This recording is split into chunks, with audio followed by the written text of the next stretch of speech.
Very good.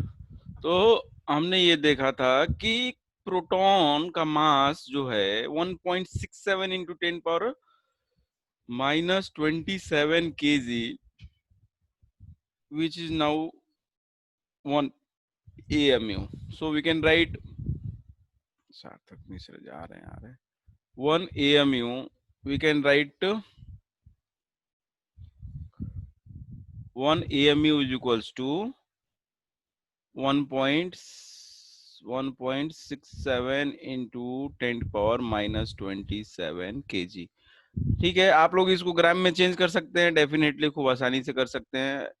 अगर इतना नहीं आता होगा तो बता दें, हम बता देंगे अभी कि कैसे इसको ग्राम में चेंज करेंगे। ठीक है, तो केजी बड़ा यूनिट होता है, ग्राम छोटा यूनिट होता है, तो बड़े से छोटे जाने पे क्या करते हैं अपन, इतने केजी को अगर ग्राम में चेंज करेंगे तो क्या करोगे, मल्टीप्लाई बाय 1000। Very good. तो 1000 से मतलब 10 पावर 3 से मल्टीप्लाई करोगे तो -24 आएगा, आएगा। Yes sir. 10 पावर -24, तो 1 AMU इज इक्वल्स टू ये था जिसको हम 1 U भी कह रहे थे, 1 U। और ध्यान से समझेंगे कि 1 U जो है इज नाउ द वेट या atomic weight of hydrogen. Hydrogen के पास भी एक ही प्रोटॉन होता है and mass of electron is negligible. हम लोग को अब ये पता है कि जो मास ऑफ इलेक्ट्रॉन है we can neglect in respect to the mass of proton. So हमने क्या, किस चीज को निकालने में हमने उपलब्धि प्राप्त की साइंटिस्टों ने, कि भाई साहब उन्होंने हाइड्रोजन का मास निकाल लिया। So atomic mass, atomic mass of hydrogen, atomic mass of hydrogen is now equals to, एक मिनट रुक जाना बेटा, कॉल आ रहा है किस।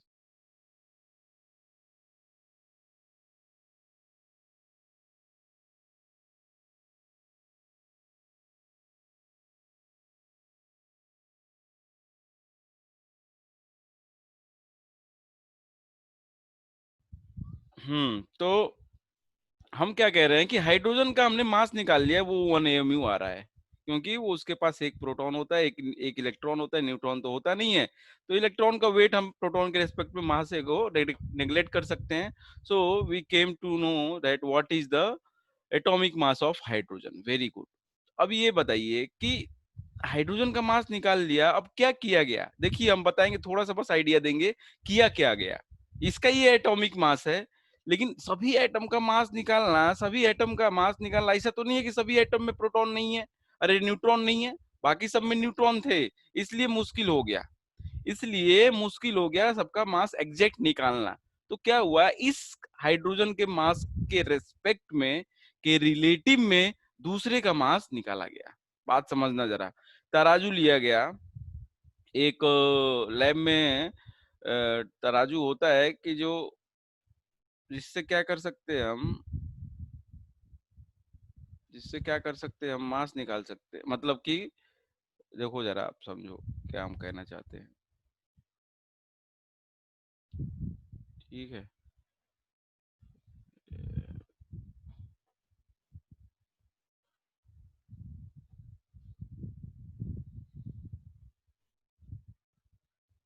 मैं बस ऐसे ही बना रहा हूँ, आप लोग समझ लीजिएगा किस तरीके का क्या कहना चाहता हूँ मैं, दैट वो आपको समझ में आना चाहिए।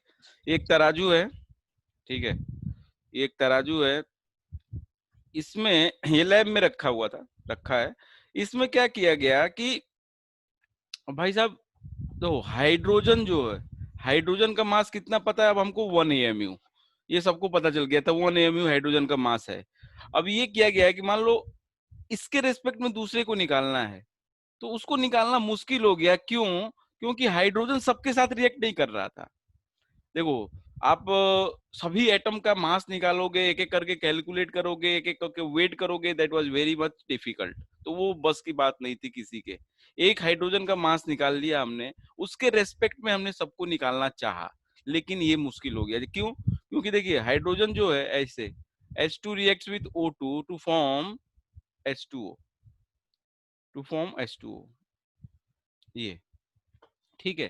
तो अब हमको मॉलिक्यूल का मास तो पता था, जब बात ध्यान से सुनना, कि H2O का मास तो हमें पता था, वी वर नो, मतलब ये इसका मास हमें पता था कि H2O का मास 18 ग्राम है, ठीक है, और 18 यू मान लो, चलो 18 ग्राम क्या 18 यू, और H2 का मास हमें पता था 2 यू है, 1 H का 1 यू तो 2 H का 2 यू, तो हम इसका निकाल ले रहे थे। बात समझ में आ रही है? We were able to calculate the atomic mass of oxygen by this equation. लेकिन अगर भाई हाइड्रोजन किसी के साथ मान लिया कि रिएक्ट किया ही नहीं, तो उसका मास तो नहीं निकाल पाएंगे हम।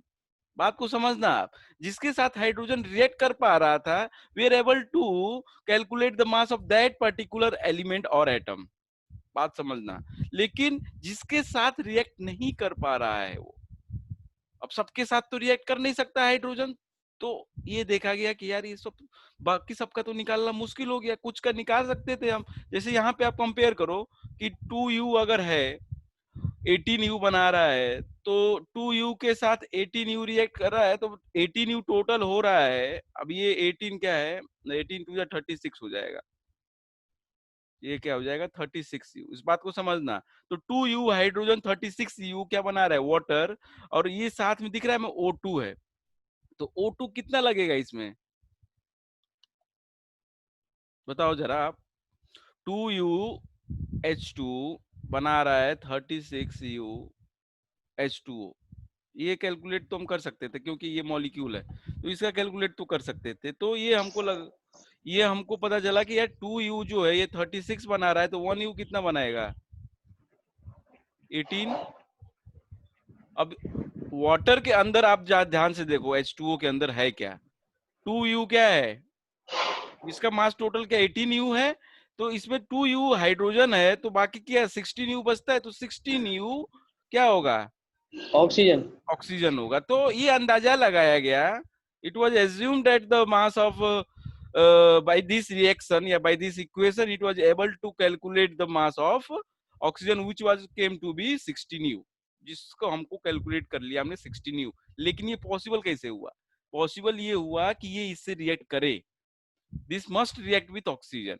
अगर ऐसा कोई एलिमेंट जिसका हमको निकालना है लेकिन वो रिएक्शन ही नहीं कर रहा है, तो चिंता हो गई भाई, तो गड़बड़ हो गया, तो खोजा गया ऐसे मैं एकदम जीरो से बता रहा हूँ आपको, ठीक है। आपके एग्जाम में कार्बन, आपके बुक में कार्बन दिया होगा, लेकिन कैसे कार्बन तक आए हम, ये हम बता रहे हैं आपको। हम शुरुआत की हाइड्रोजन से क्योंकि हमको हाइड्रोजन पता था।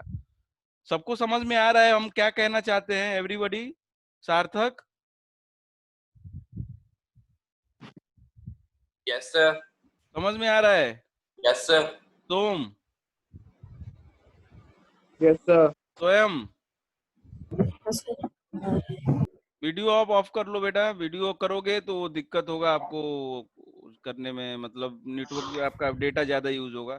सगुन समझ में आ रहा है क्या कहना चाहते हैं बेटा? अगर 1% भी अगर लग रहा हो कि नहीं हमको दिक्कत हो रही है, तो आपको पूछना चाहिए, इस बात को समझ लो आप। सगुन सर पूछ लूंगी मैं। हाँ, तो हाइड्रोजन का हमें पता था 1 AMU, ठीक है। अब हाइड्रोजन का पता था, उससे हमने देखा कि कौन कौन रिएक्ट कर रहा है, उससे हमने निकाल लिया उसका। लेकिन हाइड्रोजन तो यूनिवर्सल तो है नहीं भाई साहब, सबके साथ रिएक्ट कर ले। तो म्यूट कर लो सगुन, जिसका भी अनम्यूट है। तो अब देखा गया कि भाई साहब इसके अलावा कौन सा एलिमेंट है या कौन सा एटम है जो सबके साथ रिएक्ट कर लेगा या ऑलमोस्ट करता है। तो सबके साथ तो नहीं, 100% पॉसिबल नहीं है, लेकिन करता है almost.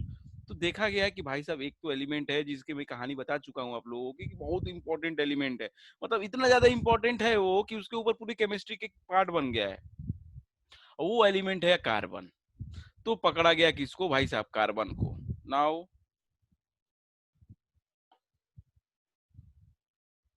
Atomic mass of carbon need to be calculated, need to be calculated। अब इसको हमको कैलकुलेट करना था भाई साहब। अब भाई चैलेंज आ गया लोगों के पास, साइंटिस्टों के पास, अब चैलेंज आ गया कि कैसे कैलकुलेट करें कार्बन को। तो कुछ नहीं किया गया, इधर कार्बन का एक एटम रखा गया, कार्बन का एक एटम रखा गया। अब भाई साहब कार्बन इतना तो पता है कि हाइड्रोजन से भारी है, इतना तो सबको पता था ना कि कार्बन हाइड्रोजन से भारी है, क्योंकि एटॉमिक नंबर पता था सबको। अब एटॉमिक नंबर ज्यादा मतलब नंबर ऑफ प्रोटॉन ज्यादा, प्रोटॉन ही तो वेट होता है, प्रोटॉन का ही तो वेट होता है और न्यूट्रॉन का वेट होता है। तो प्रोटॉन बढ़ रहा है, न्यूट्रॉन बढ़ेगा तो वो क्या होगा, मास ज्यादा होगा। तो कार्बन को एक तराजू के एक तरफ ले लिया गया और इधर में हाइड्रोजन डालते गए हम, H देखो हाइड्रोजन डालते गए।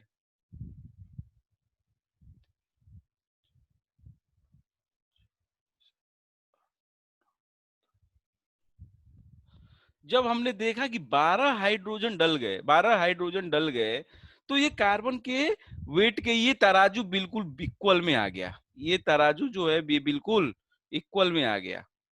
जब कार्बन एक तरफ रख के, कार्बन का हमने कौन सा रखा आइसोटोप, कार्बन का आइसोटोप भी होता है तो हमने 12 वाला रखा, 6C12, ठीक है, जो ज्यादा पाया जाता है। उसके ऊपर हम आएंगे कि कैसे कौन ज्यादा पाया जाता है, हम देखेंगे इसके जस्ट बाद। लेकिन इसको पहले समझ लें, हमने किसको लिया, कार्बन के 12 वाले को, 6C12, it is isotope of carbon. Carbon के 3 आइसोटोप होते हैं, 6 isotopes of carbon.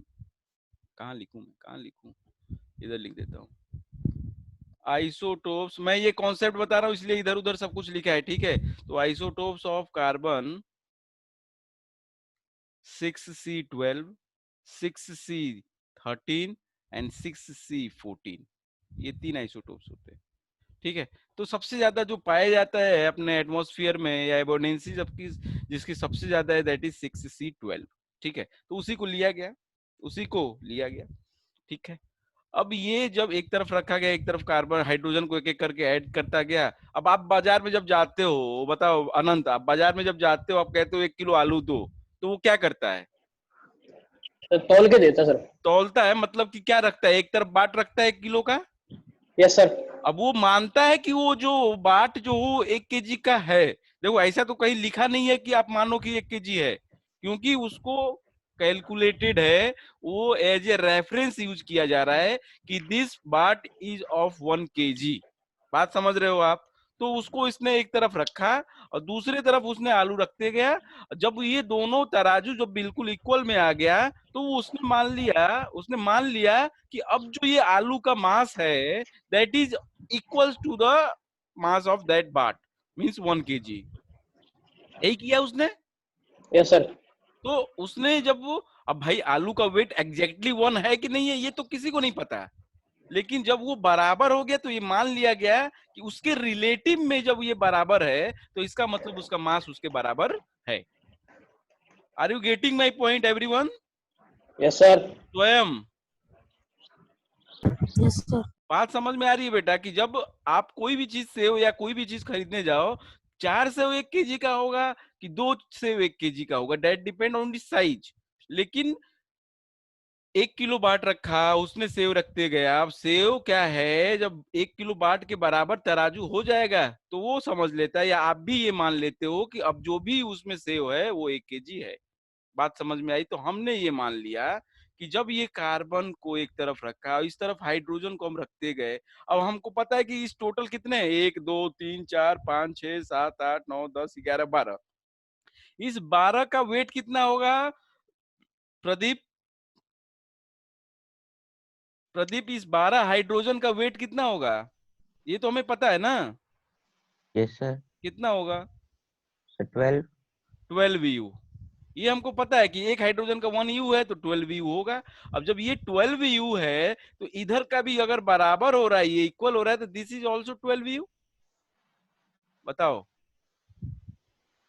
Yes sir. Shekhar, this is also 12 you. Yes sir. अब लेकिन ये 12 यू किसके रेस्पेक्ट में, किसके रिलेटिव में, इसके रिलेटिव में। बात को समझना, ये रिलेटिव में निकाला गया है। This mass of carbon 12 is calculated in relative to this hydrogen, so this mass is known as relative atomic mass. This is known as relative atomic mass, इसलिए इसको हम कहते हैं रिलेटिव एटॉमिक मास। ये खुद का एटॉमिक मास है कि नहीं एग्जैक्टली वी कैन नॉट से, but in comparison to, in relation to hydrogen, it is relative atomic mass of carbon। सार्थक समझ में आया? जी सर। अब क्या हुआ अब क्या हुआ बात को समझना आप। रिलेटिव एटॉमिक मास का फॉर्मूला बनाया गया, देखो उसका फॉर्मूला क्या बनाया गया, आगे पेज पे हम देखते हैं। नमन समझ में आया बेटा? बाकी सब लोग को कोई कोई किसी को कुछ समस्या यहाँ तक तो बताएगा मेरे को, I will get on it. No sir. ठीक है, तो अब फॉर्मूला बनाया गया। वाह, अभी आ रहे हैं इनको। सॉरी सर लेट हो गया, देखना अभी चालू हो जाएगा।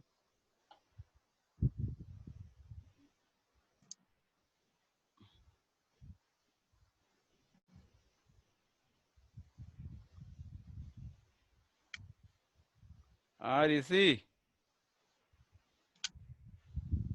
Mister Rishi. Good morning sir. अरे गुड मॉर्निंग, कहाँ थे? अरे सॉरी सर, वो कनेक्ट नहीं हो रहा था सर। अरे कनेक्ट क्या नहीं हो रहा था? सर नेट ऊपर से सर, नेट का वैलिडिटी खत्म हो गई थी सर, रिचार्ज सर। अच्छा, पबजी में चला गया था क्या? अरे सर पबजी नहीं खेल रहे सर, रिचार्ज खत्म हो गया सर, रिचार्ज। अच्छा, रिचार्ज खत्म हो गया ओ। चलिए ठीक है, आपने एक टॉपिक तो मिस कर दिया, देखिए कोई बात नहीं। चलिए तो हम क्या बोले कि अब फॉर्मूला बनाया गया रिलेटिव एटॉमिक मास का। इसको एब्रिविएट किया जाता है RAM। ठीक है, इसको एब्रिविएट राम से कर लो, आप राम बोल लो। तो relative atomic mass is abbreviated as RAM। इसको कैलकुलेट, इसको बोला गया फॉर्मूला इसका कि mass of one atom, mass of one atom of the element, mass of one atom of the element divided by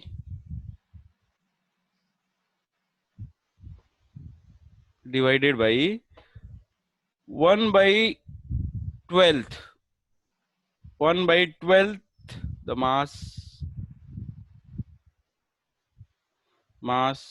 of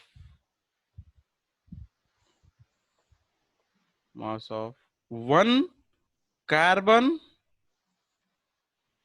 वाह, ये भी अभी आ रहा है। 1 कार्बन 12 एटम। थोड़ा सा गंभीरता से इस फॉर्मूला को समझिए आप। अभी तक तो हम ये समझ गए कि रिलेटिव एटॉमिक मास क्या होता है, लेकिन फॉर्मूला को जरा ध्यान से देखिए कि यार ये 1/12 का क्या माजरा है। किसी को क्या स्ट्राइक करता है क्या कि 1/12 का क्या माजरा है? एनीवन, क्या समझ में आता है? मतलब क्यों लगता है कि ये 1/12 क्यों लगाया सर गया? 1/12 इसलिए क्योंकि 1/12 मतलब ये हाइड्रोजन के बारे में इंडिकेट कर रहा है। हाइड्रोजन के बारे में इंडिकेट कर रहा है, वेरी गुड। अगर आप देखिए क्या करते हैं, अगर आप 1/12 नहीं लगाते हैं बेटा, तो रिलेटिव एटॉमिक मास अगर आप किसी का निकालेंगे तो क्या होगा, देखिए आप फ्रैक्शन में आएगा। आप क्या, किस में आएगा? वो फ्रैक्शन में आएगा। जैसे कि हाइड्रोजन का जो आएगा वो 1/12 आएगा, हाइड्रोजन का जो आएगा वो आएगा 1/12। ठीक है, और बाकी अगर किसी और का निकालेंगे, हीलियम का निकालेंगे, तो वो आ जाएगा आपका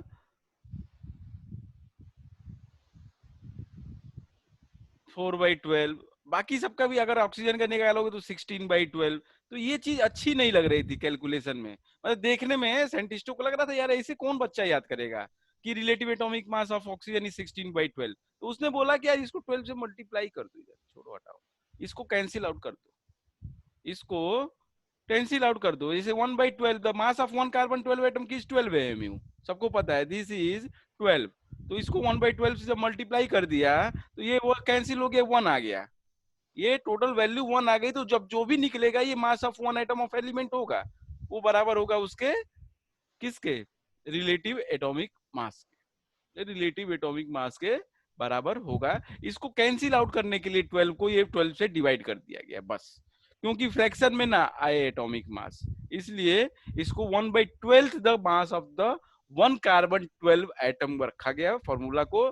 फॉर्मूला लर्न करना जरूरी नहीं है, it's not necessary to learn the formula, but आपको जरूरी ये है कि आप इसका मतलब जरूर समझ लें कि रिलेटिव एटॉमिक मास, और इसमें 1/12 से मल्टीप्लाई क्यों किया गया, ठीक है, why did we multiplied with 1/12, it was important to understood, okay. तो आप ये, हमको लगता है आपको ये सब चीज समझ में आ गई, ठीक है, रिलेटिव एटॉमिक मास। अब ऐसे ही क्या करते हैं, ग्राम एटॉमिक मास, ठीक है, जब उसको, अब रिलेटिव एटॉमिक मास सबका यू में डिनोट करते हैं, हम यू में लिखते हैं। अंकित क्या हुआ बेटा, आप क्यों इतना लेट आए, आपका भी? सर मेरे पापा कुछ फोन से जरूरी काम कर रहे थे बहुत ज्यादा अपने स्कूल का। अच्छा, ठीक है, ठीक है, आप दोनों लोग छोड़ दिए, चलिए हम कोशिश करेंगे। अब ये यार पता है, आप लोग छोड़ देते हो अलग से, फिर अब टाइम ले लिया करो, आप खुद से पूछ लिया करो तो बता देंगे, नहीं तो फिर याद नहीं रहता ना किसका क्या छूटा। अब आपका जो छूटा वो इम्पोर्टेंट था, चलिए कोई बात नहीं। कॉन्सेप्ट वाला था, हाई इम्पोर्टेंट क्या था कि 10th में तो ऐसा कुछ पढ़ना नहीं था वो उसके बारे में, लेकिन कॉन्सेप्ट होता है कि हाँ कुछ चीजें ग्रिप करनी पड़ती हैं, वो आनी चाहिए। बेसिक कॉन्सेप्ट क्लियर हो तो बड़े बड़े कॉन्सेप्ट समझने में बिल्कुल टाइम नहीं लगता है। तो रिलेटिव एटॉमिक मास हमने समझ लिया। अब क्या है बेटा, आपके सामने एक और वर्ड आया था, मैं और कुछ बता रहा था यार। Relative atomic mass, gram atomic mass, इन सबका आप रिलेटिव एटॉमिक मास हमेशा यू में लिखोगे, और इसको अगर ग्राम में रिप्रेजेंट कर दिए तो उसको बोल देते हैं ग्राम एटॉमिक मास। जब अगर ग्राम में रिप्रेजेंट कर दीजिए, जैसे कि कार्बन का अगर ग्राम में रिप्रेजेंट कर दिया तो वो 12 ग्राम हो जाएगा, 12 यू की जगह पे, तो वो ग्राम एटॉमिक मास, ठीक है। ऐसे ही मॉलिक्यूलर मास सबको निकालने आता है स्वयं, मॉलिक्यूलर मास निकालने आता है सबको? आता है सर। स्वयं, स्वयं बेटा हाँ सर। मॉलिक्यूलर मास निकालने आता है? सर आता तो था। आता तो था नहीं, देखो जैसे H2O है, इसका मॉलिक्यूलर मास निकालो कैसे, इसका मॉलिक्यूलर मास कैसे निकालोगे, मॉलिक्यूलर सगुण? सर मैं बताऊं? नहीं नहीं, सगुण आप बताओ, इसका मॉलिक्यूलर मास कैसे निकालोगे H2O का? सर मैं बताऊं? नहीं नहीं, सर मैं बताऊं? अरे नहीं बाबा, हम जिसका नाम बोल रहे हैं वो बताएगा सगुण।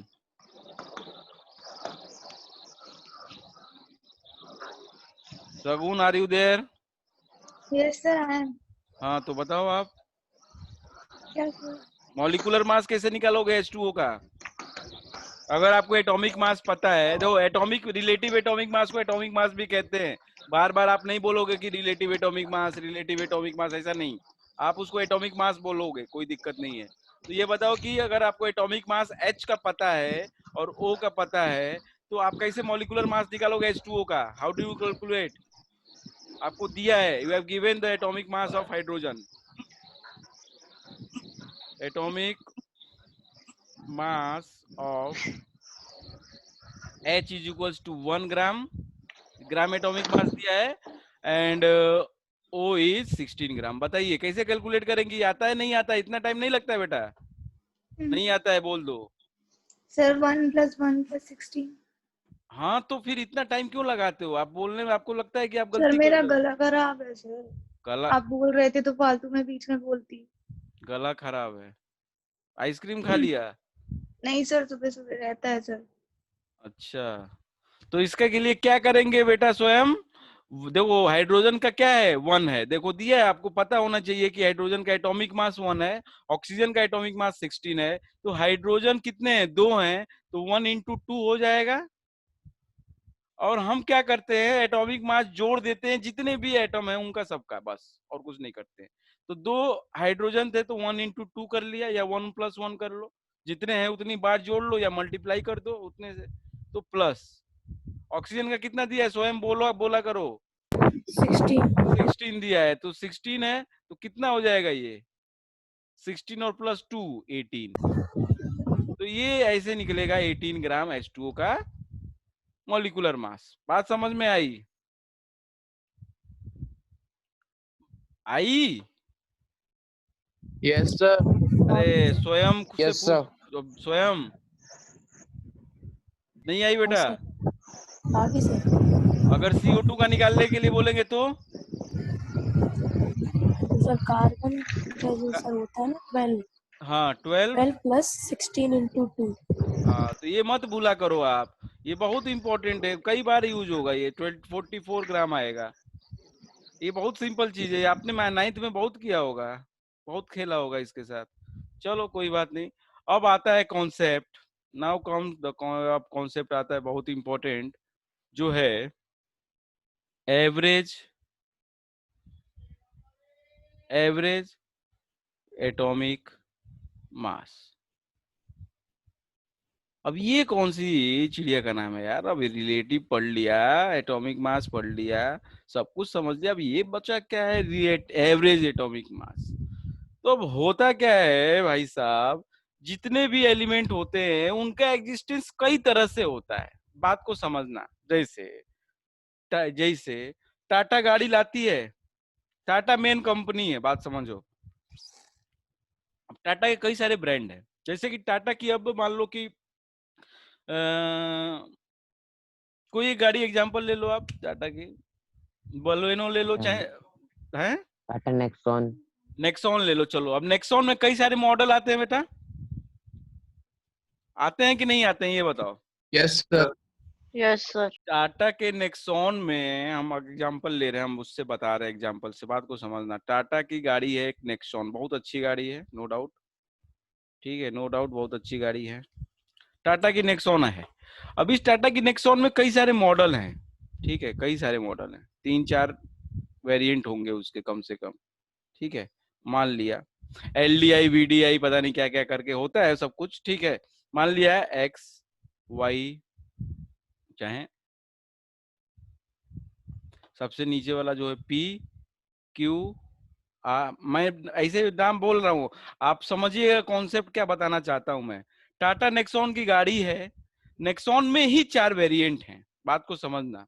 लेकिन इन 4 में से नेक्सॉन के ही हैं चारों, इस बात को समझना कि चारों नेक्सॉन ही है, लेकिन चारों वेरिएंट अलग अलग हैं।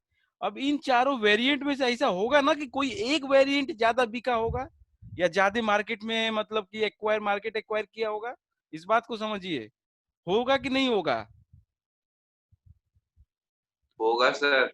इन चारों में से कोई एक ना एक जो वेरिएंट होगा, जो कोई ना कोई एक मॉडल मार्केट में सबसे ज्यादा बिका होगा। हो सकता है वो आर है, मान लीजिए, हो सकता है आर है, ठीक है, हो सकता है वो मान लिया आर है। तो अब ये जो नेक्सॉन का जो आर है, ये सबसे ज्यादा बिका है, तो ये जो आपको सबसे ज्यादा दिखेगा भी मार्केट में, यही सबसे ज्यादा दिखेगा मार्केट में। तो अगर आप रैंडमली, बात मानो, आप सुनो बात, आप रैंडमली पूरे इंडिया से 10,000 गाड़ी नेक्सॉन उठाए, मार्केट से उठा लिए, कंपनी से नहीं उठाया आपने, मार्केट से रैंडमली उठा लिए 10,000 गाड़ी। कहां से? मार्केट में से, बात समझना। मार्केट मतलब कि रोड पे आ चुके लोग खरीद चुके हैं। अब 10,000 में से आपने उठाए, सभी नेक्सॉन है। अब ये बताइए कि इनमें से सबसे ज्यादा पाए जाने की किस कौन से वेरिएंट के चांसेस होंगे? आर। आर के, क्योंकि आर का परसेंटेज बिकने का ज्यादा था, बात समझना। ऐसे ही, ऐसे इन द सेम वे, एकदम सेम एनालॉजी है बेटा, एकदम ध्यान से पकड़ लेना बात को। सेम एनालॉजी है कार्बन की। मान लो कार्बन का 3 वेरिएंट है, कार्बन का एटॉमिक नंबर Z=C। एक वेरिएंट इसका है जिसका मास नंबर 12 है, एक है 13 है, और एक है 14 है। ये तीनों को आइसोटोप कहा जाता है, इन तीनों को आइसोटोप कहा जाता है। ये तीनों एग्जिस्ट करते हैं, तीनों एग्जिस्ट करते हैं। लेकिन इनमें से रैंडमली जब कार्बन को पिक किया गया, देखो, जब रैंडमली कार्बन को पिक किया गया from the large number of carbon atoms, 1 lakh 12 10 lakh के लगभग उठाया गया, तो उसमें ये देखा गया कि यार 90% जो है, 90% 12 वाले हैं, C12 वाले। Yes sir. तो C12 वाला 90% है, इसलिए इसलिए ये माना गया कि भाई साहब जो एविडेंसी है, जो एग्जिस्टेंस है एटमॉस्फेयर में, वो कार्बन 12 का ज्यादा है। Are you getting my point yes sir. Everyone? Yes sir. Som समझ में आ रहा है बेटा? Yes sir. ठीक है Rishi? Yes sir, yes sir. ठीक है, तो मैं जो पॉइंट बताना चाहता था वो पॉइंट को आप समझिए जरा कि क्या कहना चाहता हूँ। बस एक बार आप पकड़ लिए तो हो गया काम।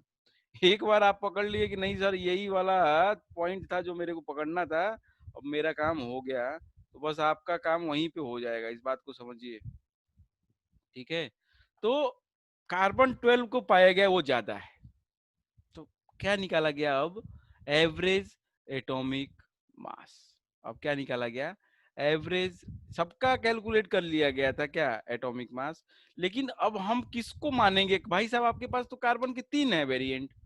अब कार्बन अगर कोई बोलता है, केवल कार्बन बोलता है, तो क्या इसे क्या मानोगे? बार बार तो बोलेगा नहीं ना कि आइसोटोप ये वाला। अब आपको क्वेश्चन आता है तो कार्बन बोलता है, या कोई रिएक्शन करते हो तो कार्बन का रिएक्शन करते हो, तो कौन सा कार्बन है जो उसमें रिएक्ट कर रहा है? तो उसके लिए हम उसका एक निकालते हैं, एवरेज एटॉमिक मास। अगर आप कैलकुलेट भी करते हो, जैसे यहाँ पे रखा आपने, देखो इसमें हमने रखा 12, क्यों रखा 12, क्यों नहीं हमने 13 रखा?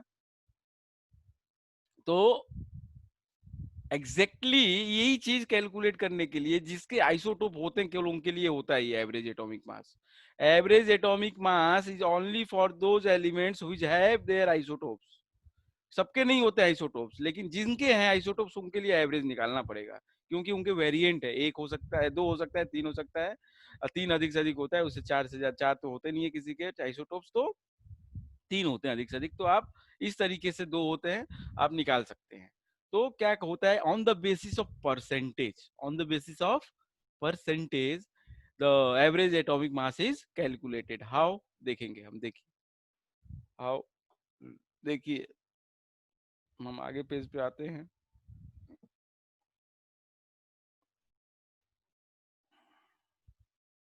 मान लिया आपके पास हम थोड़ा हैवी एलिमेंट का एग्जांपल ले लेते हैं, ठीक है, हैवी एलिमेंट का एग्जांपल ले लेते हैं।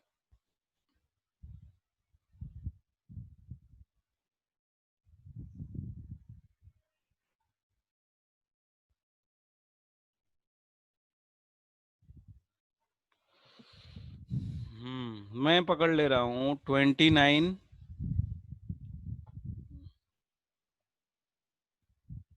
कॉपर लेता हूँ, ठीक है, कॉपर है Cu, 29 होता है इसका एटॉमिक नंबर 29, और इसका जो मास होता है 63.55। ये एवरेज है, क्योंकि कॉपर भी आइसोटोप में पाया जाता है, कार्बन कॉपर के भी आइसोटोप्स होते हैं। कॉपर का नाम तो सुना होगा आप लोगों ने, तांबा कहते हैं कॉपर, ये जो तांबा होता है वायर बनता है इसका, आपने देखा होगा। तो कॉपर का दो तरीके का एग्जिस्टेंस होता है, एक होता है कॉपर जिसके पास 34 क्या होते हैं, कॉपर मैं एक लिख दे रहा हूँ इधर और एक इधर, दो वेरिएंट होते हैं इसके। एक कॉपर होता है जिसके पास 34 नंबर ऑफ क्या होते हैं, प्रोटॉन न्यूट्रॉन्स होते हैं, ये तो 29 होगा, और यहाँ पे भी ये 29 है, और ये है जो ये 65 है, ठीक है। और एक बहुत इंपॉर्टेंट है, उसका भी हम नीचे ले लेते हैं, क्लोरीन। क्लोरीन का ये आता है 35.5 और ये है 17। क्लोरीन के भी आइसोटोप्स दो होते हैं, एक होता है 17, एक होता है 17 Cl35 और एक होता है 17 Cl37, ठीक है। बहुत अच्छा, बहुत अच्छी बात है सर, बहुत अच्छी बात है। Excuse me sir. हाँ सर अगर अपन ने किसी भी मतलब जरूरत पड़ी तो 35.5 लिखना, 0.5 लिखना जरूरी है सर? अभी तो आपने नहीं लिखा था 0.35 से। कहाँ पे? ये आइसोटॉप्स के बाद सर, राइट हैंड साइड। इधर? Yes sir. यही तो कैसे आया है ये हम निकालेंगे ना बेटा, ये होता है, ये आप देखोगे कि ये इसका एवरेज 35.5 निकल के आता है, ठीक है, लेकिन कैसे आता है, और इसका 63.5 निकल के आता है, ये कैसे आता है? ये तो एक्चुअल होता है, एवरेज है, ये जो मास है ये एवरेज है, इस बात को समझिए, ये सर एवरेज है। लेकिन डाला कैसे सर? अरे बाबा वही तो बता रहे हैं, हम पहले लिख दिया, ये गलती कर दिया क्या हमने, माफ करो मालिक, हटा दे रहे हैं। हमने लिख दिया आपको बताने के लिए कि इतना आएगा, हम बताएंगे कैसे आएगा। Let me get on to the point. आप लोग तो पीछे ही पड़ जाते हो। देखो अब क्या किया गया, एविडेंसी चेक की गई। एविडेंसी चेक की गई तो देखा गया, एविडेंसी मतलब आप समझ रहे हो, सैंपल लिया गया 1 लाख, उसमें से देखा गया, आप सैंपल लिया गया इसे, तो किसका लिया गया, कॉपर का, केवल कॉपर का। तो देखा गया कि मान लिया कि ये जो है कॉपर, ये मान लो कि रेड कलर का है, ये वाला जो 63 वाला है वो मैं लिख दिया इसमें रेड कलर से, और ठीक है, और ये वाला कॉपर 65 वाला जो है, अब जिसका एटॉमिक नंबर सेम है उसका तो कोई फर्क ही नहीं, छोड़ दो, एटॉमिक नंबर तो दोनों का सेम है, वो तो वेरी कर नहीं रहा है, वेरी क्या कर रहा है, मास। ये तो इसी के हम देखेंगे वेरिएंट, इसी से वेरिएंट देखेंगे। कंपनी तो वेरी नहीं कर रही है, टाटा टाटा, ये भी टाटा ये भी टाटा, लेकिन ये नेक्सॉन, ये भी नेक्सॉन ये भी नेक्सॉन, लेकिन ये जो है मॉडल बदल रहा है। देखो तो ये मॉडल हम किस तरीके से, मान लिया कॉपर, तो अब देखा गया कि ये 1 लाख को सैंपल लिया गया। अब 1 लाख कॉपर का सैंपल जब लिया गया तो इस तरीके से देखा गया, बात को समझो आप, ठीक है। और देखा गया बाकी जो थे वो ये थे, ठीक है। इस तरीके का रिजल्ट आया। तो उन्होंने क्या किया, क्या उन्होंने अंदाजा लगाया, इनमें से कौन ज्यादा दिख रहा है बताइए जरा, कौन ज्यादा है इस सैंपल में। Sir 29 CU 63 sir. 63 वाला ज्यादा है, रेड वाला ज्यादा है। यस तो सर। रेड वाले का जब परसेंटेज निकाला गया, that was came to be 69%। इसका देखा गया कि ये जो है, यहाँ पे ना लिख के मैं यहाँ पे लिख देता हूँ, ये 69% पाया गया, and remaining 31% is this, remaining 31% is this, ठीक है। ये देख लिया गया।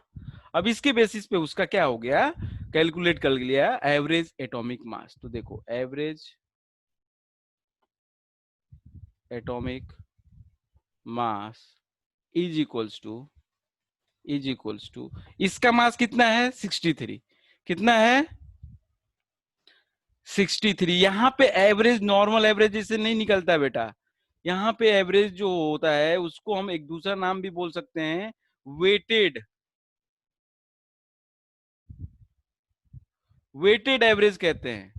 बात को समझ लीजिएगा, weighted, according to weightage percentage, according to percentage average is calculated. Average basically आपने क्या पढ़ा है कि अगर दो चीज है तो उसका एवरेज क्या कर लो, 63 + 65 अपॉन में 2, ये निकाल दोगे एवरेज, आपके अनुसार से आपने यही पढ़ा है, अपॉन 2 इज इक्वल टू 64। ये आ गया, बताओ भाई। आपने तो यही दिख रहा है, ये मैंने जो ये किया, अरे बोलो। जी सर। Yes sir. तो ये 63 और 65 का एवरेज आप नॉर्मल मेथड से निकालोगे तो आपको क्या इतना आएगा, स्वयं समझ में आ रहा है, अनंत, अनंत गौतम यस सर। समझ में आ रहा है, सो तो यस सर, नहीं आ रहा गए। सर। तो नहीं ये सर। 64 जो है आना चाहिए था, लेकिन ये गलत है, ये 64 आएगा नहीं। एवरेज हमको एग्जैक्टली ऐसे एवरेज नहीं निकालना है, हमको दूसरे तरीके से निकालना है, जिसको हम कहते हैं वेटेड एवरेज, ठीक है। कैसे निकालते हैं देखो, ये 63 लिया, इनटू उसका परसेंटेज लिया, क्या परसेंटेज है भाई 69, तो 69 अपॉन 100, 69 अपॉन 100। बात समझ में आई, 69% मतलब 69 अपॉन 100 हो गया, प्लस 65 इंटू 31/100। कैलकुलेट करियो जरा, मेरे को बताइए कितना आ रहा है, कोई कैलकुलेट करे। 63 इंटू 69/100 प्लस 65 इंटू 31/100, बस। अब ये बाई 100 से बढ़िया ये पॉइंट लगा दो, यहाँ पे पॉइंट लगा दो, लगा सकते हो प्रदीप, शगुन,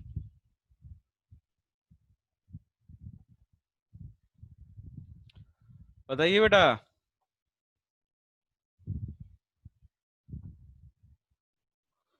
अरे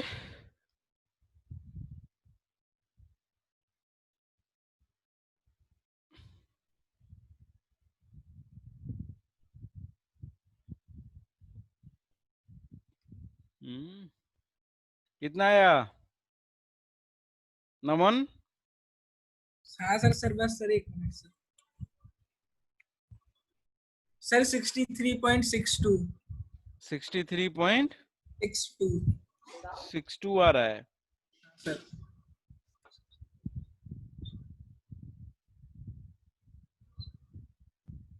और कोई क्रॉस चेक कर ले जरा, कोई और।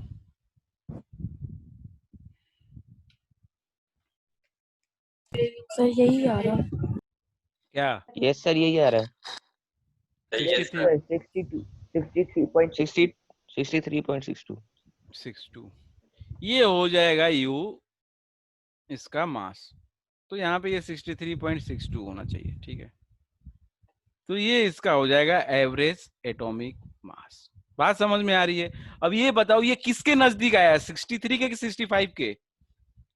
63 के, क्यों आया? क्योंकि सर उसकी परसेंटेज ज्यादा थी। क्योंकि उसका वेट ज्यादा था, क्योंकि उसका वेटेज ज्यादा था, वेटेज परसेंटेज ज्यादा था उसका, इस वजह से वो उसके नजदीक पहुंच गया वहां से। तो इसीलिए हम क्या करते, अगर यही 90% होता तो और नजदीक आता। इस बात को समझिए, ये अगर 90% होता तो ये और नजदीक आता, 95 होता तो और नजदीक आता। तो इसका 565 को हमको पता भी नहीं चलता कि 65 का कुछ होता है क्या मास, मतलब कॉपर का 65 कुछ होता भी है क्या, नहीं नहीं पता ही नहीं चलेगा आपको, क्योंकि आपके सामने तो ये फिगर दिख रहा है। आप आइसोटोप के चक्कर में ज्यादा पड़ोगे ही नहीं, आपको तो सामने तो ये फिगर दिख रहा है। ऋषि समझ में आ रहा है बेटा पॉइंट कैसे निकाला? ये सब पूछना है सर, आपको कैसे पता सर 69% और 31% है सर? ये तो एक्सपेरिमेंट से पता चला ना। ये तो ये उठाए याद करना पड़ेगा सर? नहीं, ये याद करना नहीं, दिया रहेगा ये। ठीक है सर, ओके सर। अगर वही तो आपसे पूछ। एवरेज पूछता है तो ये दिया रहेगा। Okay sir. जैसे यहाँ पे है, जैसे यहाँ पे अब इसका हो गया कैलकुलेट। शगुन समझ में आया तो? हाँ सर। ठीक है। तो इसका क्या किया गया, अब इसका भी ऐसे ही किया गया। यहाँ देखा गया कि ये जब इसका सैंपल उठाया गया, जब इसका सैंपल उठाया गया क्लोरीन का, तो भाई साहब अब ये कह रहे हो तुम कि प्रैक्टिकली पॉसिबल नहीं है क्या ऋषि ऐसा, कि अगर हम चाहें कि नेक्सॉन का कौन सा मॉडल ज्यादा बिका है, हम पता नहीं कर सकते हैं क्या? बताओ जरा। कर सकते हैं ना सर? बिल्कुल, तो वैसे ही ये भी हो सकता है कि अपने, देखो अब हर चीज पूरे आप कहोगे कि दुनिया भर का आप अगर कॉपर खोज के लाएंगे फिर देखेंगे, ऐसा नहीं होता है। रैंडमली पिकअप किया जाता है। साइंटिस्ट जो होते हैं रैंडमली पिक करते हैं चीजों को, उसको फिर उसके बेसिस पे उसका एक्सपेरिमेंट करके फिर बताया जाता है। जो रिजल्ट वो एवरेज ही होता है, परफेक्ट कोई रिजल्ट बनता नहीं है, ठीक है। परफेक्ट आप सोचो कि एकदम 100% एग्जैक्टली एकदम जो है वही आ जाए, ऐसा नहीं आ सकता है। कुछ ना कुछ एजम्पशंस होते हैं, कुछ ना कुछ अनुमान होते हैं, उसके हिसाब से ही चीजें मतलब साइंस में होती हैं। आप ये मान लेंगे कि ये चीज होता है, मतलब कुछ एजम्पशंस मान के चलते हैं कि यार इतना तो चेंजेस आएगा ही, ठीक है। तो इधर किया गया कि क्लोरीन के सैंपल उठाए गए। ये क्लोरीन व्हाइट कलर का है और इसको हम ग्रीन कलर का कर देते हैं, इसको ब्लू कलर का कर देते हैं, ठीक है। तो व्हाइट कलर वाला देखा गया है सैंपल में कि भाई साहब ऐसे है,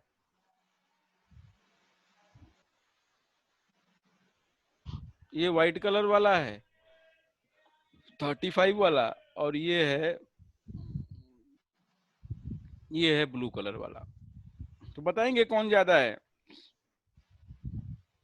85 वाला। ये तो ये जो होता है देखा गया कि ये 75% पाया जाता है और ये 25% पाया जाता है। देखा गया कि ये क्लोरीन 35 वाला 75% एबोडेंसी है इसकी, इसको एबोडेंसी कहा जाता है। कौन कितना पाया जाता है, एबोडेंसी है। आप अगर वर्ड इंग्लिश की सुने होंगे एबोडेंसी, स्पेलिंग देख लीजिएगा। एबोडेंसी होता है जिसको मतलब कि कितना एबोडेंट है, कितना पाया जाएगा एटमॉस्फेयर में या अपने नेचर में, उसके बेसिस पे। तो ये 75% अगर पाया जाता है तो क्या कैलकुलेट करोगे, स्वयं बताओ जरा मेरे को, कितना आएगा एवरेज एटॉमिक मास क्लोरीन का? जल्दी कैलकुलेट 35.5 ही है। कैलकुलेट करो, आपने बस जो देखा है। कैलकुलेट किया सर कैलकुलेटर से। कैलकुलेटर से? कैलकुलेटर यूज नहीं करना है भाई साहब 10th में, कैसी बात कर रहे हैं? Average atomic mass is equal to कैसे आएगा? 35 इंटू 0.75 प्लस 37 इंटू 0.25। बस कैलकुलेट करोगे आप तो देख लोगे कि 35.5 आ रहा है यू। तो भैया बताइए सार्थक, सोम, बाकी सभी लोग एक एक करके बताएंगे कि ये टोटल चीज क्लियर हुई कि क्या होता है एवरेज एटॉमिक मास, उसके बाद क्या होता है रिलेटिव एटॉमिक मास, क्या होता है मास नंबर, क्या है सब कुछ। ये तामझाम जितना हमने मतलब कोशिश की आपको समझाने की, कुछ फायदा हुआ, कुछ समझ में आया? जी सर। बाकी लोग? प्रदीप? जी सर। हाँ। अनंत? सर एक डाउट है हाँ डाउट है, हम तो चाहते हैं डाउट कोई पूछे, बताओ। सर, ये रिलेटिव एटॉमिक मास का जो फॉर्मूला है इसको अप्लाई कैसे करना है? उसको अप्लाई कैसे करना है? ये सर ये उसको अप्लाई करके आंसर कैसे निकालना है? आंसर नहीं, ये आपको कभी पूछेगा ही नहीं रिलेटिव एटॉमिक मास निकालो। ये रिलेटिव एटॉमिक मास का एक रिप्रेजेंटेशन है कि इस तरीके से हम रिलेटिव एटॉमिक मास को रिप्रेजेंट करेंगे कि मास है किसी एटम का, एक एटम का, वो रिलेटिव निकाल लेंगे उसका, मतलब कि उसको किसके, उसके रेस्पेक्ट में, मतलब कि वही तराजू वाला निकाल लिया हमने, और उसके बाद उसको डिवाइड कर दिया 1/12 के कार्बन 12 मतलब 1 से, तो वही उसका रिलेटिव एटॉमिक मास होगा। हमने जो भी निकाला उसका रिलेटिव एटॉमिक मास, मतलब मास एक एटम का किसी भी एलिमेंट का, उसको डिवाइड कर दोगे 1/12 mass of the carbon 12 atom, मतलब जो कि क्या है 1/12 ऑफ कार्बन 12 का क्या है 12, 1/12 इंटू 12 1 हो जाएगा। ये इसलिए किया गया कि फ्रैक्शन ना आए, बस इस बात को ध्यान रखेंगे। अगर किसी का यहाँ पे 16 आ रहा है और ऑक्सीजन का मान लो, तो ऑक्सीजन का एक एटम का मास कितना है 16 है, तो ये 16/12 आ जाता है। बात समझ रहे हो आप?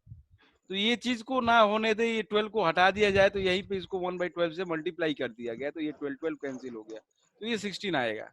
और कोई आपको फॉर्मूला कभी आएगा नहीं इसको आप लगा के रिलेटिव एटॉमिक मास निकालो, बस हमने कॉन्सेप्ट बताया कि आया कहाँ से ये चीज रिलेटिव एटॉमिक मास कैलकुलेट, मतलब कि रिप्रेजेंट कैसे की जा सकती है, और इसके पीछे का जो कॉन्सेप्ट है वो क्या है। बस ये हमने आपको आज की क्लास में ये सब कुछ समझाने की कोशिश की कि कैसे किस चीज को हम रिलेटिव एटॉमिक मास बोलते हैं, किस चीज को एवरेज एटॉमिक मास बोलते हैं, किस चीज को मास नंबर बोलोगे, ये चीजें सारों में क्या है difference. Excuse me sir, sir आप फर्स्ट स्लाइड शो कर सकते हैं?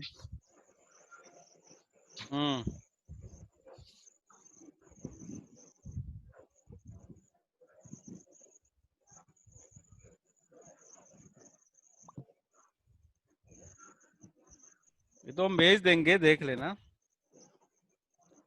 Okay sir.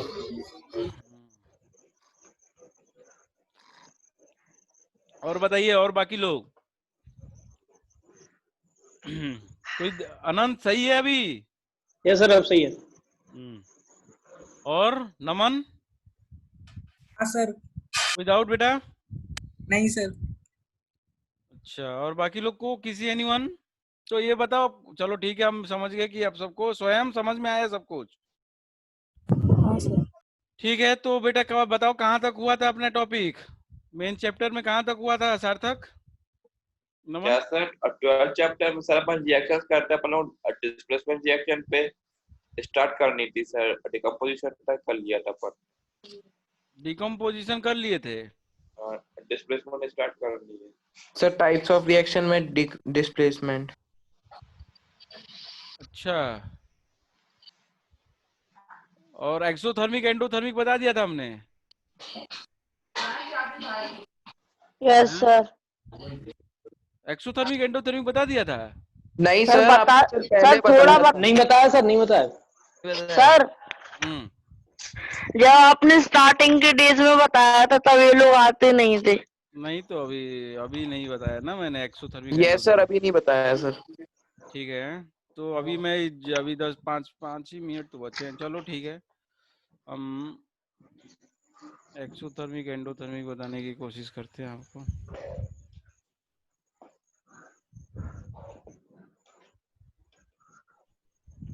देखिए, एक्सोथर्मिक एंडोथर्मिक एक पर्टिकुलर क्लासिफिकेशन नहीं है किसी भी रिएक्शन का, ये कि हर एक रिएक्शन में हो सकता है। वो दोनों में से क्या होगा, ये डिपेंडिंग ऑन द रिएक्शन।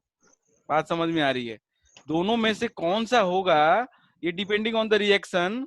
अब अगर हम बोल रहे हैं exothermic,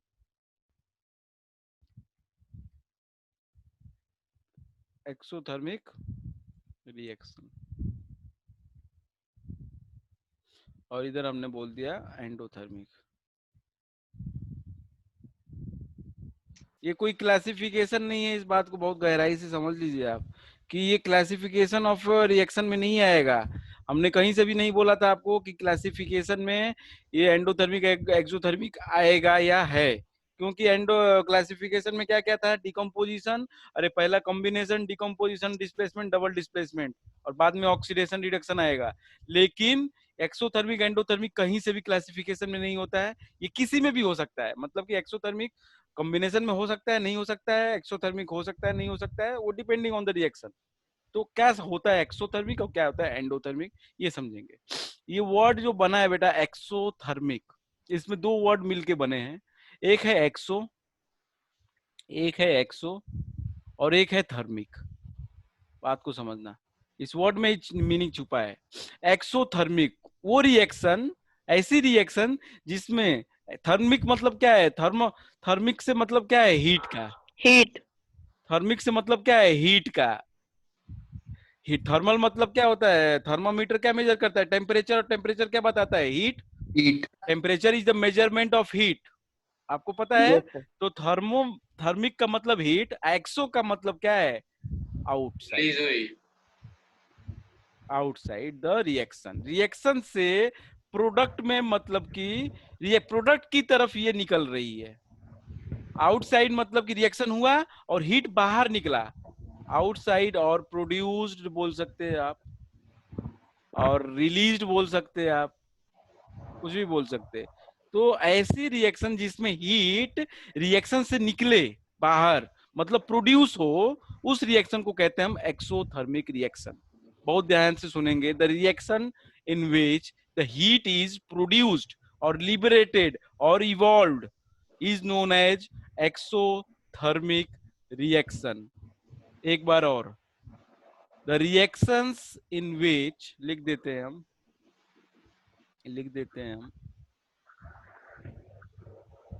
the reaction in which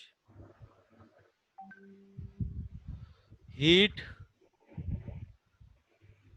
is Release. produced or released or evolved,